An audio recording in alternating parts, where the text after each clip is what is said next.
Di suatu desa di Cilolohan ada sebuah puskesmas yang baru dibangun. Bidan Sheila, Bidan Wardah, Bidan Alpina, dan Bidan Nida. Bidan-bidan itu ditempatkan di puskesmas itu. Mereka dengan senang hati bertugas di puskesmas desa Cilolohan itu. Suatu pagi mereka berempat siap bertugas untuk melakukan sosialisasi pada ibu-ibu hamil dan masyarakat sekitar. Pagi ini kita mulai bertugas ya? Iya, Budi. Saya ada juga kok. Sama sekolah saya dan Iya, semoga aja ya, Bu. Mereka asik berbincang-bincang, kemudian datanglah Bu RT mengunjungi puskesmas tersebut dengan keadaan berseri sambil tersenyum kepada para bidan. Assalamualaikum. Waalaikumsalam. Silakan Ibu. Terima kasih Nenek. Gimana udah pada siap Nenek? Insya Allah kami siap, Bu RT. Mohon doanya ya. Baik. Sudah saya umumkan bahwasannya bakalan ada posyandu. Selamat bertugas ya. Ya Ibu RT, terima kasih ya Bu. Kalau begitu saya pamit pulang dulu ya Nenek. Ya Ibu. Assalamualaikum. Waalaikumsalam. Setelah itu, para bidan pergi ke salah satu posyandu yang berada di desa Cilolohan. Sesampainya di sana, para bidan membagi tugas. 2 bidan melakukan sosialisasi khusus untuk ibu hamil dan sisanya sosialisasi untuk masyarakat. Setelah 15 menit berlalu, datanglah sekelompok ibu hamil dan diikuti beberapa masyarakat sekitar. Assalamualaikum.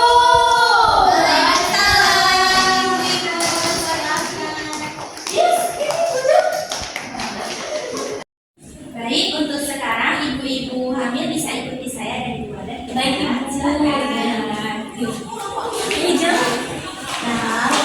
Nah, untuk saya ibu berada di sini ya. Baik, Ibu.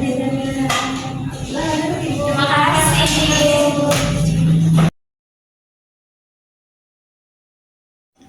Baik, untuk sekarang mungkin pendaftaran terlebih dahulu ya Ibu sebelum pemeriksaan. Sebelumnya nama Ibu siapa? Nama saya Dewi Sofiana Tayani, Ibu. Baik, untuk Ibu. Saya Esta Fitriani, Bu. Ibu ini berapa bulan? 8 bulan, Ibu. Ibu berapa? Baik, mungkin untuk sekarang pemeriksaannya Ibu. Iya, baik.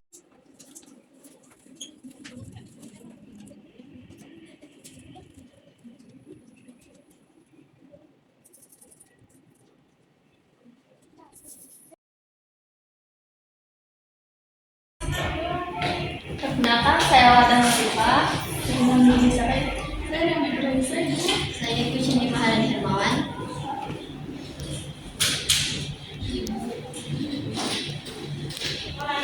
Setelah pemeriksaan selesai, mereka berkumpul di aula utama dan bidan pun melakukan sosialisasi.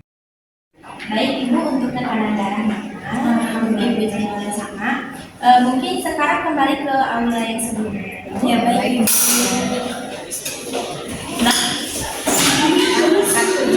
Assalamualaikum warahmatullahi wabarakatuh Ibu-ibu. Waalaikumsalam warahmatullahi wabarakatuh.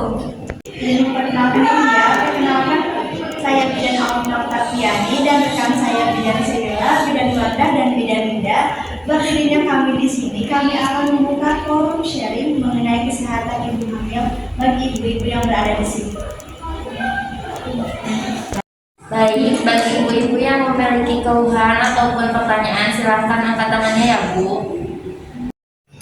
Saya Bu Bidan. Silakan Ibu.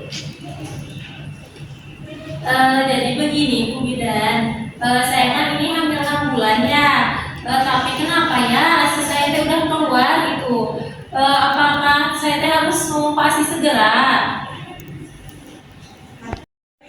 Jadi begini Ibu, produksi ASI pada payudara sudah dimulai sejak usia kehamilan 14 minggu. Jadi ASI yang keluar sebelum bayi itu menandakan payudara itu siap memproduksi ASI. Untuk keluarnya ASI bisa terjadi di usia kehamilan 5-6 minggu atau trimester ketiga. Jadi itu hal yang normal. Jika mengganggu, Ibu bisa memakai breast pad sekali pakai saat siang hari agar membantu penyerapan ASI. Namun Ibu harus mengatur pemakaiannya agar tidak merasa lembab dan Ibu akan merasa nyaman. Oh iya, mengerti Bu. Baik, terima kasih. Bu Bidan, izin bertanya. Silahkan Ibu. Ibu, saya kan lagi hamil besar ya Bu. Cara ngebedain kontraksi asli sama palsu gimana ya Bu? Nah, baik Ibu, sebelum saya memberikan ciri-ciri kontraksi asli sama palsu, Ibu harus tahu kontraksi itu terjadi karena timbulnya rasa tegang di perut beberapa saat Ibu. Nah, Ibu bisa membedakannya itu dengan cara mengenali ciri-cirinya Ibu. Nah, mengenai ciri-ciri kontraksi asli itu biasanya ada sensasi di otot-otot perut, mengerang dan mengencang Ibu, juga timbulnya rasa sakit yang lama, kuat, dan sering Ibu dibandingkan kontraksi palsu. Kalau cara mengatasi nyerinya gimana ya Bu? Baik, Ibu, untuk cara mengatasinya, Ibu bisa dengan mandi air hangat. Ibu juga bisa mengopresnya, mau pakai air dingin boleh, mau pakai air hangat juga boleh. Di bagian yang nyeri Ibu, juga Ibu bisa berada di tempat yang Ibu merasa nyaman. Ibu bisa juga ditambahkan dengan menghirup wangi-wangi yang Ibu suka. Juga saya menyarankan untuk suami Ibu selalu mendampingi Ibu pada saat persalinan agar bisa memijat Ibu supaya Ibu lebih rileks. Untuk area yang harus dipijat apa saja ya Bu? Bagian-bagian yang harus dipijat itu bisa kaki atau pelipis Ibu. Bagaimana Ibu mengerti? Oh iya baik Bu Bidan, terima kasih. Izin bertanya Ibu Bidan, silakan Ibu. Saya sama suami saya sedang mendiskusikan tentang KB implan. Nah, cara kerja KB implan itu bagaimana ya Bu? Dan soalnya saya kurang mengerti. Terima kasih. Jadi begini Ibu, cara kerja KB implan itu melepaskan hormon progestin ke dalam dosis kecil. Nah, implan yang sudah dimasukkan ke bawah kulit akan melepaskan hormon progestin berpengaruh pada siklus menstruasi atau kehamilan dengan kadar rendah. Nah, hormon tersebut bertugas untuk mencegah ovulasi, perpasan sel telur dalam siklus bulanan. Jika seorang wanita tidak berovulasi, ia tidak bisa hamil lagi karena tidak ada sel telur untuk dibuahi seperti itu Ibu. Nah, hormon progestin yang dilepaskan oleh KBS itu juga akan menebalkan lendir di dalam leher rahim, bisa disebut juga cervix.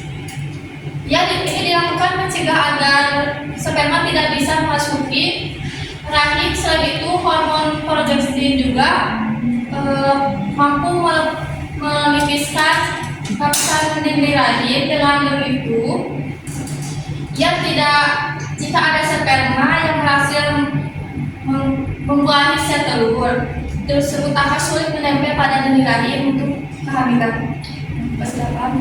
Baik Ibu, terima kasih. Izin bertanya Bu Bidan, silakan Ibu. Izin bertanya, semenjak saya menyusui bayi saya, rambut saya banyak sekali yang rontok Bu Bidan. Bagaimana itu Bu Bidan? Begini Ibu, pada fase pertumbuhan memiliki dua fase, yaitu yang pertama adanya fase tumbuh dan yang kedua adanya fase menstruasi seperti itu Ibu. Oh gitu ya Bu Bidan. Tapi kata orang-orang itu karena bayi saya terlalu kuat menyusui itu. Gimana Bu Bidan? Tidak Ibu, ketika hamil kadar estrogen akan meningkat sehingga akan menambah pertumbuhan pada rambut, sehingga rambut akan menebal dan hanya sedikit yang mengalami kerontokan.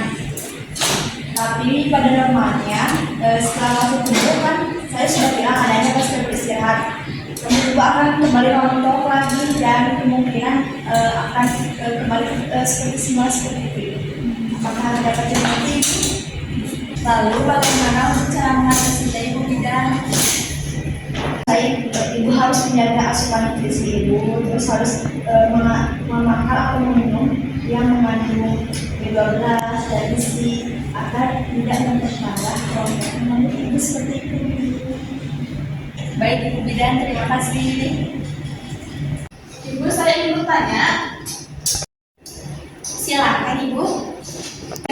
Saya sedang hamil 8 minggu, tapi makan apa saja selalu berubah Ibu, itu bagaimana ya cara mengatasinya? Baik Ibu, itu yang dinamakan dengan morning sickness. Morning sickness itu mual muntah yang terjadi saat kehamilan, itu hal yang normal. Namun Ibu bisa mengatasinya dengan mengatur dan menjaga pola makan, hindari makanan yang memicu mual, hindari berbaring setelah makan, dan cukupi istirahat. Oh, baik Ibu, kalau untuk makanan apa saja yang perlu dihindari ya Bu? Untuk makanan yang perlu Ibu hindari bisa jeroan, ikan mentah, telur setengah matang, dan makanan yang tidak higienis. Seperti itu Ibu. Bagaimana? Oh, baik Ibu, terima kasih Ibu. Izin bertanya, kemudian Ibu silakan. Saya selama hamil suka buang gas atau sering kentut, apakah itu berbahaya, Bu? Baik Bu, begini ya Bu, sering kentut atau sering buang gas itu adalah hal yang normal terjadi. Namun bila Ibu sering kentut atau sering buang gas, membuat Ibu tidak nyaman seperti merasa mual, di area perut Ibu, terus kembung, sebaiknya Ibu memakan atau minuman yang mengandung vitamin. Dan juga Ibu harus menjaga khasiat makanan seperti itu yang mengandung kacang-kacangan, daging, susu, telur, dan sayur-sayuran seperti ini. Ibu terima kasih. Izin bertanya Bu dan silakan Bu. Begini katanya sebelum kita menikah kita harus melakukan tes kesehatan. Apa itu benar? Benar sekali Ibu, selain alasan cinta, bukankah seringkali pernikahan dilakukan pada ingin mendapatkan keturunan pisahkan. Pemeriksaan kesehatan, wanita penting untuk mengetahui untuk gambaran masa depan, sama yang berkaitan dengan masalah reproduksi dan genetika, juga memperoleh kesiapan mental masing-masing untuk mengetahui benar kondisi pasangannya. Terus manfaatnya bagi saya apa Bu? Manfaatnya ya mengetahui apakah calon pasangan sudah siap menerima atau belum. Jika ternyata ditemukan masalah, segera cari pemecahannya. Untuk pemeriksaannya kita bisa lakukan apa? Baik Ibu, untuk waktunya biasanya idealnya itu 6 bulan sebelum melakukan pernikahan berlangsung. Cuman itu fleksibel Ibu. Nah, fleksibel itu diartikannya bisa juga setelah pasangan ibu siap untuk melakukan tes tersebut.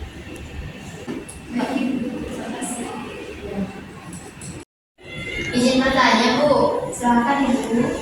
Apakah normal bila vagina mengeluarkan cairan selama hamil? Misalkan kelebihan atau cairan yang keluar dari vagina ibu tidak berlebihan dan tidak berbau dan berwarna kuning atau putih telur, maka itu adalah hal yang normal Ibu. Baik Ibu, tetapi bagaimana jika warnanya sedikit putih?